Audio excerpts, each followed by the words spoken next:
Hello guys, we've officially closed out the month of January, which means let's get ready for the next month in 2025, which is February. I have pretty much done most of our budget for February, and I'm going to show you guys and just talk about the plans for the mortgage, for our savings, HSA, all of that in February 2025. As always, if you need someplace to do your budget, this is linked in the description. This is the budget template that I sell in my Etsy shop. So starting at the top with income, now that I've had my first paycheck with my part-time income, I have an idea of what it's going to be moving forward. If you guys missed it, I've officially became a part-time employee instead of full-time. I am working 4 hours a day, 20 hours a week instead of my previous shift, which was 8.5 hours a day, including my 30-minute lunch, 40 hours a week, and I was going absolutely crazy. So this has been 10 times better for my mental health. My income has cut in half along with it, and I'm absolutely okay with that. It has been amazing so far. My first paycheck I got that was my part-time check was $800 after everything. Like, that's what I brought home. Automatically, $200 of that goes to a separate account for spending money that we use to just keep everything separate. That's how I like to do my money and my bills. So this money here and this income is reflecting the money I would bring home after that $200, which we're just going to estimate for about $600, maybe high $500. My husband's paycheck is typically $2,100. So this is just kind of keeping it safe at $2,500 biweekly. Typically on a regular month, we could expect to bring home $5,000 a month. However, this month in February, we are getting a bonus from my job. I don't know exactly how much I'm going to be bringing home, but I'm going to estimate at $1,050. And I already said in the last video, I want to obviously be responsible and save most of this. Could I put more towards the mortgage? Absolutely. But with putting so much towards our mortgage all the time, I would love to beef up our savings a little bit. And honestly, you can never have enough saved. We are just at that point where we've been in this house for going on 4.5 years. We have the big structural things like foundation things still covered under warranty, water leaks, things like that. But I'll say the majority of things, if there's something we want to pay for with this house, it is our responsibility. And so I have been trying to stack up our home maintenance fund just because things can come up. You know, if a water heater went out today, we don't really want to dip into our emergency fund. We want to have a sinking fund, which is specifically for things around the house, basically. And if you don't know what a sinking fund is, that's essentially you preparing for upcoming expenses. We know at some point we are going to need to pay for something with this house. That's just inevitable. So I like to start preparing for needing that money at some point. Anytime we have the money, my ultimate long-term goal after this house is paid off and everything is to have like an emergency fund and a house emergency fund, not just 3 to 6 months of expenses. I'd like to have like a good year saved up. And then also maybe that same amount in a house emergency fund, because you just never know. And I truly believe that a lot of times people end up going into debt because they don't have adequate savings. I could talk about this all day, so let's get back to the budget. Anyway, probably what I'm going to do with this bonus is save a good 800 of it and then plan to have that 250 towards treating myself. Like, come on now. So I'm always responsible with it. I'd like to do something like treating myself. Honestly, will it all end up going to me? Probably not. Could be kids, could be something that comes up that we need to buy in this house. We've actually been putting off buying electric toothbrushes for a while. I would like to do that, honestly, like for me and my husband. So yes, $850 I would like to save. Now, going over to savings, taxes are something that we put aside every month for that type of sinking funds.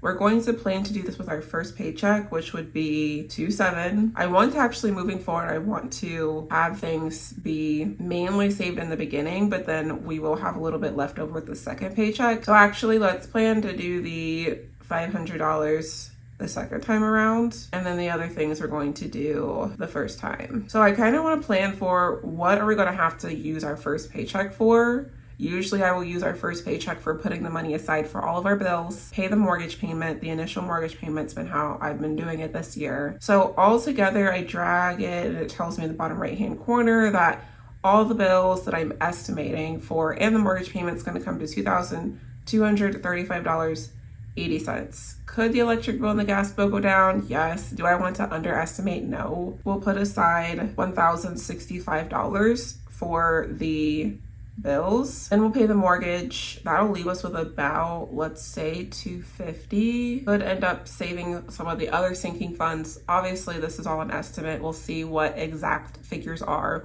when the time comes. This is pretty much our guide right now. What we'll end up having the exact amount for will be $200 worth of sinking funds, mortgage, and all the other bills, which would leave us with about $75. Give or take, this is how we'll do things. We'll see what the exact figures are once we get paid and everything. The second time we can plan for the $2,000 and the $500 with the property taxes. With our estimate, that would take us right at what we'll be receiving.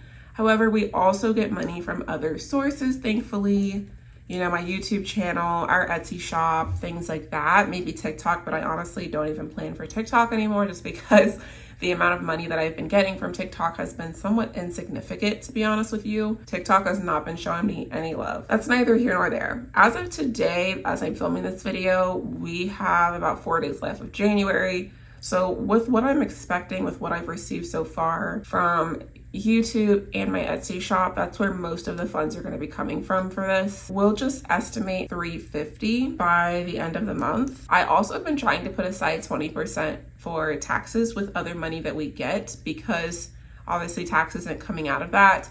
One thing I realized I didn't do in January was put aside some money for that, but in January I maybe received about $220. 20% of that, don't quote me, let's say it's about $40 to $50. Plus this month, if I get $350, that's about, I want to say $60. And guys, I could be doing this math wrong. If I am, don't judge me. I'll do the exact figures later. Let's just say that we'll put aside $125 for other taxes. So $125, and we'll do that by the 31st. Actually, wait, this is February, so there's not 31 days this month. I want to say it's going to be the 28th. Let me fix that. 28th. So that's what we'll do. That'll leave us with about $225 taking away from that. And so absolutely, like I said, guys, I want to save more money. So that's what we're gonna plan for, to save $225. And I've just been putting it towards various things. I think I'll do another video soon on what our sinking funds are made up of. I've actually updated them a little bit recently and just try to make it so we have at least like $50 in each individual sinking fund, which if you've missed it or you don't know what I'm talking about, basically the savings account that I have allows me to assign a certain amount of money to each sinking fund or category. So whether that's car maintenance, home maintenance, car insurance, homeowners insurance, taxes, it lets me put a certain amount of money towards that automatically, which my type A personality loves. So it makes it very easy to save money and assign dollars towards different things. We're just gonna say sinking funds, and we'll decide exactly what that'll go towards later. Your budget doesn't have to be strict, obviously, guys. So if you would say I wanna save $225, you know, and you have a whole array of sinking funds like I do, and you don't have to say, hey, it's going towards this, because things are always subject to change. Let me also do bonus, and again, $800. We'll see exactly what that'll go towards. Now, honestly, guys, I very well could put some of that bonus towards the mortgage a little bit just to kind of help us. Overall, it's going to be mainly savings. That's where we're at so far for the month of February. For the month of February, I am going to start contributing pre-tax towards our HSA $50 per paycheck. Now, I know that's not a whole lot in comparison to medical expenses in America, but I'm looking to just get the ball rolling. Well, sometimes you just have to start. And also I love that it can help you with having less taxes, not only federal, but like the Medicare taxes and things like that. Not only that, but my job automatically gives us $1,000 a year on our HSA account, which is super helpful. Altogether, starting in February, sending $50 per pay, I want to say that comes out to $1,300, plus the $1,000 will be $2,300 by the end of the year. Hopefully we don't have to spend all of that, you know, that would be very nice. Over the years, I'd like to continue. My ultimate goal with the HSA, after the house is paid off and we just have more money at hand, is to have at least our deductible in the HSA, which actually, if we continue keeping this $8,000 deductible, which I know sounds outrageous, but I spoke before about how I kind of feel about deductibles. I prefer to have less biweekly cost in the unlikely event that something happens where we have to pay more. I'd like to take care of it at that point rather than having more coming out of my paycheck every 2 weeks, and then maybe not even end up using majority of our benefits. So that's kind of why I choose the higher deductible. Obviously, I could do a whole different video on health insurance. Anyway, with this $8,000 deductible, the cool thing is that it's also our out-of-pocket max. If something happened where, God forbid, we end up spending our whole deductible, at least we wouldn't have to pay any more on cost for the rest of the year. So that's why I say I like to have our full deductible just in our HSA. If something happened, we would not have to pay anything on health costs because we have that money already sitting there. So that's like a long-term goal. That's something that I'd like to do. Health insurance is tricky. Obviously, you just never know. This year, I think having $2,300 would still do us very, very well. And as long as everyone stays good and healthy, we may not end up even spending all of that. So let me know what you guys do. What is your plan with your health insurance, your medical costs? Like, what do you guys usually do? Do you pay out of pocket? Do you use your HSA?